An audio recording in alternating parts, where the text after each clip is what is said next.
अस्सलाम वालेकुम everyone, welcome to my channel after so long. उम्मीद करती हूँ आप सब ठीक होंगे। काफी दिन गुजर के मैंने ना कोई वीडियो अपलोड की और ना ही मैंने कुछ रिकॉर्ड किया। आई थिंक 2-3 वीक्स हो गए मैंने कुछ भी अपलोड नहीं किया और ये क्लिप्स भी मेरे पास पुराने पड़े हुए मैंने सोचा कि इन्हीं को एडिट करके अपलोड कर देती हूँ। मेरी फ्रेंड है, उसने मुझे कहा कि काफी दिनों से तुमने कुछ भी अपलोड नहीं किया, तो बस मैंने सोचा कि मेरे पास जो पुरानी क्लिप्स पड़ी है उसी को मैं अपलोड कर दूंगी। बहुत अच्छा लगता है कि जब आपके लिए कोई दूसरा टाइम निकाले, आपको देखे, क्योंकि आजकल जो टाइम चल रहा है किसी के पास दूसरे के लिए कोई वक्त ही नहीं है। हर कोई अपनी लाइफ में इतना ज्यादा बिजी है कि कोई किसी को टाइम ही नहीं दे सकता। तो अपनी बिजी लाइफ में से अगर कोई किसी के लिए थोड़ा सा टाइम निकालता है तो वो बहुत अच्छा फील होता है। मुझे लगता है कि जब कोई इंसान हमें अपनी जिंदगी में से थोड़ा सा भी वक्त दे तो हमें उसकी और उसके वक्त की बहुत कदर करनी चाहिए, क्योंकि बहुत कम लोग ऐसे होते हैं कि जो हमें टाइम देते हैं। तो अगर आपकी जिंदगी में कोई भी ऐसा इंसान है जो आप लोगों को वक्त दे तो उसके वक्त की और उसकी हमेशा कदर करें। इतने टाइम से कुछ न्यू करने को था ही नहीं, शायद ये वजह भी थी कि मैंने कुछ भी रिकॉर्डिंग नहीं की। कुछ खास करने के लिए होता ही नहीं है, वही सारी पुरानी रूटीन, वही सारे घर के काम, वही एक चीज रिकॉर्ड करके इंसान खुद भी तंग हो जाता है और अगला देखने वाला भी तंग हो जाता है। बस यही वजह थी, कुछ दिल ही नहीं कर रहा था कि मैं कुछ भी रिकॉर्डिंग कर सकती।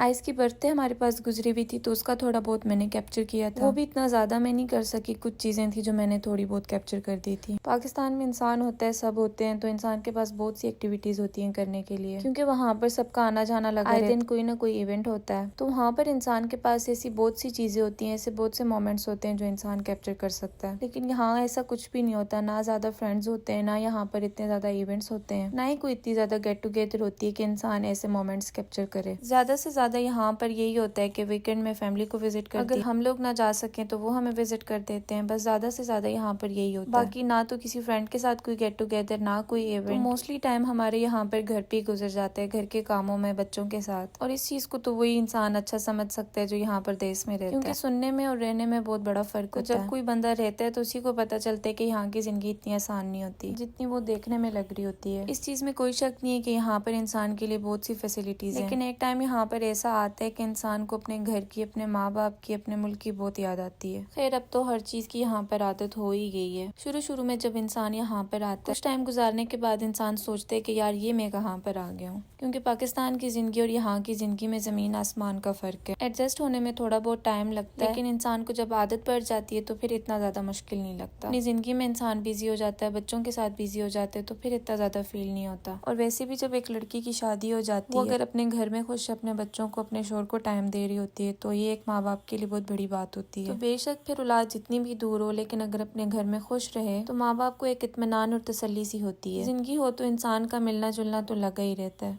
ये सारी तो नसीब की बातें होती हैं। कुछ औलाद पास होती है, कुछ औलाद बहुत ज्यादा दूर होती है, लेकिन माँ बाप की तो हमेशा यही दुआ होती है, पास है औलाद या बेशक दूर है, वो हमेशा अपने घरों में खुश रहे। अच्छा, मेरे साथ ये होता है कि जब भी मैं कोई काम कर रही होती हूँ, स्पेशली जब कोई कुकिंग कर रही होती हूँ, तो मैं साथ साथ रिकॉर्डिंग कर रही होती हूँ, कोई ना कोई रेसिपी रिकॉर्ड कर रही होती हूँ, लेकिन वो चीज कभी मैं अपलोड नहीं करती। वो जिस तरह रिकॉर्ड हुई होती है उसी तरह मेरे फोन में पड़ी रहती है। बस इसी वजह से शायद अपलोड नहीं कर सकती, क्योंकि मैं ये सोचती हूँ कि यार अब मैं क्या इस चीज को अपलोड करूँ। हर किसी को खाना बनाना, जिनको खाना नहीं भी बनाना आता, आजकल यूट्यूब है, हर चीज उस पर मिल जाती है। तो मुझे बस ये लगता है कि अगर मैं ये अपलोड करूंगी तो वो बहुत बोरिंग हो जाएगा। हाँ, अगर कोई किसी का ऐसा कंटेंट हो जो सिर्फ कुकिंग का हो, फिर वो चीज देखने में इंसान को अच्छा लगता है, फिर इंसान बोर नहीं होता। अब मैं जो हूँ वो मैं मिक्स रिकॉर्डिंग करती हूँ, लाइक मल्टीपल चीजें रिकॉर्ड करती रहती हूँ और हर चीज में थोड़ी थोड़ी दिखाती हूँ। तो फिर खानों की पूरी पूरी रेसिपीज रिकॉर्ड करना, उनको फिर पूरा शेयर करना, वो चीज मुझे अच्छी नहीं लगती। रिकॉर्ड में सारी करती हूँ लेकिन शेयर में नहीं करती। अब इस वीडियो में स्टार्ट में मैंने ज्यादातर खाने की वीडियो रिकॉर्ड की हुई है, क्योंकि बहुत टाइम से मैंने कुछ भी रिकॉर्ड नहीं किया हुआ था, तो मेरे पास कुछ भी ऐसा नहीं था जो मैं शेयर करती। तो मैंने सोचा चलो जो खाने की रेसिपीज मैंने रिकॉर्ड की हुई थी उसी को थोड़ा बहुत शेयर कर देती हूँ। अब वीडियो तो बनानी थी तो मैंने सोचा जो मेरे पास पड़ा हुआ इसी को यूज कर देती हूँ।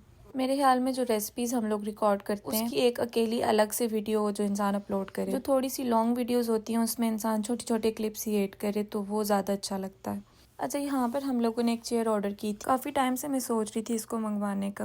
मेरी बड़ी सिस्टर इन लॉ है, उनके घर ऑलरेडी ये चेयर है। वहाँ हम जब भी जाते थे तो आइज इस चेयर पे बहुत ज्यादा खुश होता था। काफी टाइम से मैं ऐसे भी सोच रही थी इसको मंगवाने का, तो फिर आइज की वजह से मैंने इसको ऑर्डर कर दिया था। और जब ये आई थी नेक्स्ट डे, जब आइज इस पे बैठा हुआ था, मैं अपना कोई काम कर रही थी तो मेरा ध्यान थोड़ा सा उधर हुआ तो आइज इससे गिर गया था। वैसे ये जब भी इस चेयर पे बैठता था तो हम इसके पास ही होते थे। इसको कभी हमने इस चेयर पे नहीं छोड़ा, लेकिन मैं अकेली थी घर पे। कुछ सेकंड के लिए मैं उधर हुई तो आइज सीधा नीचे। बस उस दिन के बाद से ना मैंने आइज को इस पे अकेला बिठाया और ना ही कभी इसको अकेला यहाँ पर छोड़ा है। यहाँ पर फिर मैं चना चाट बना रही हूँ और उसी की मैं रेसिपी शेयर कर रही हूँ, क्योंकि मैंने बताया कि मेरे पास कोई ऐसी क्लिप्स थी नहीं जो मैं शेयर कर, सिर्फ ये खाने की कुछ रेसिपीज होती हैं जो मैंने अपलोड नहीं की हुई थी और यही मेरे पास पड़ी हुई थी। तो बस जब तक कोई न्यू वीडियो नहीं है तो इसी से गुजारा चला देते हैं। आजकल जो फ्लू आया हुआ है, बुखार वगैरह आया हुआ है, तो उस वजह से घर में सभी बीमार हैं। आयस भी बीमार है, तो बस वो ठीक हो जाए तो फिर सोचूंगी कुछ नया रिकॉर्ड करने का। अच्छा, यहाँ पर मेरी आप सबसे रिक्वेस्ट है कि मेरे एक कजन है, पप्पो के बेटे हैं, वो बहुत ज्यादा बीमार हैं, तो आप सब प्लीज उनके लिए दुआ करना। अल्लाह पाक उनको सेहत वाली जिंदगी दे और उनको जल्दी से ठीक करें, आमीन। फिर मिलते हैं इंशाल्लाह नेक्स्ट वीडियो में, तब तक के लिए अपना ख्याल रखें। अल्लाह हाफिज।